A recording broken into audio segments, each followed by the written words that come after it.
is a tireless advocate on behalf of those who do not have a voice. Not only is she a sister, but she is the executive director of Network and is a social justice warrior. Please welcome my friend, Sister Simone Campbell.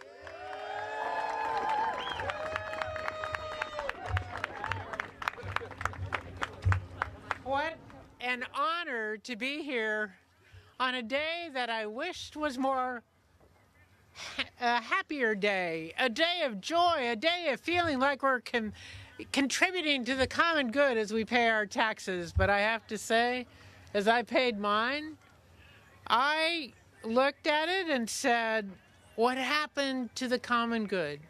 Why aren't we paying taxes saying we believe in education? Why aren't we paying our taxes saying we're committed to those who are left out? Why are we not paying our taxes saying we're committed to highways and infrastructure and caring for our planet and doing all of the things we care about for our nation and for our world? This tax policy is bad policy. It's bait and switch. It's a scam. But more than that, it's taking the heart out of our nation. I, as a person of faith, am here on this policy because it is preying on our worst selves. It is challenging us to only think of me and mine. How much of a tax break did I get? I'm sorry. Pope Francis has made it abundantly clear last week that holiness, faith, engagement in a faith journey requires the commitment to the common good, not to the individual good only. So I stand up here saying, I'm calling on a few people to act in a holy fashion. Isn't that a radical tax rallying cry? Be holy. Be holy and care for the common good. Be holy and care for each other. Be holy and insist that everyone in our beloved nation, the richest nation on earth, has access to health care, has access to quality education, has access to affordable, quality broadband service in our nation, because everybody needs to be connected. So, we at Network, we're standing with you all to say, we can do this. I learned something about the during the fight for the Affordable Care Act, protecting it. You can keep fighting even after something is passed. I learned that you can keep whittling away. I learned that we can stay engaged, and that in the end, what we learned in the healthcare fight is that the needs of the people do triumph. So let us stand together, fight for the common good, and ensure that we have reasonable revenue to pay for our amazingly responsible programs and care for our entire nation, not just those who think they're in charge. Thank you. Yes. Stop the tax scam! Stop the tax scam! Stop the tax scam! Stop the tax scam! So one of the things that Sister Simone brought up is healthcare. And one of the objectives of this tax bill is to really attack Americans' access to affordable care and affordable health insurance.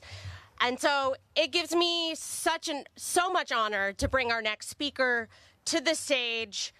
She is the woman responsible for the Affordable Care Act. She is the first and only woman ever to be Speaker of the House, and dare I say, she won't be the last. Please welcome Representative Nancy Pelosi.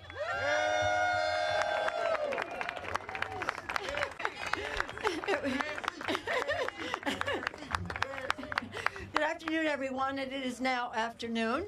I am honored to be here with each and every one of you because I see many familiar faces that were there a year ago when we all came together across the country, many places, to ask for the president to release his tax returns. A year later, still hasn't happened, but in the course of that time, all of you, so many of you here, and certainly some of us under the leadership of Nicole Gill, and not one penny, let's hear for Nicole,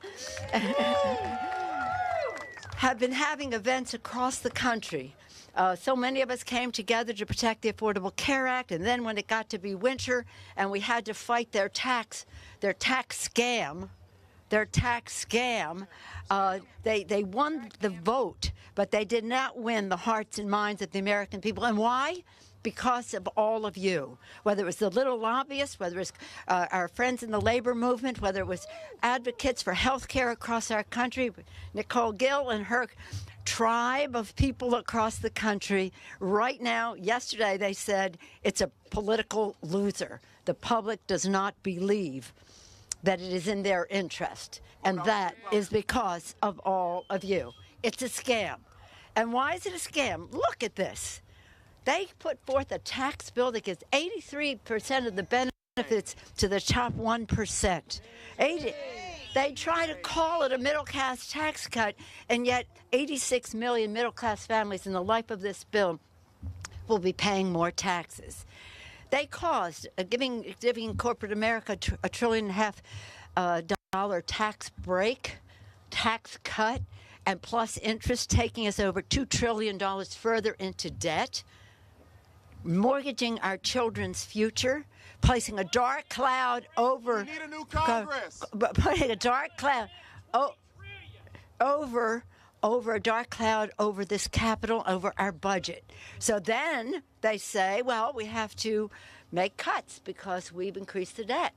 So we're going to take $1 trillion out of Medicaid. Isn't that obscene?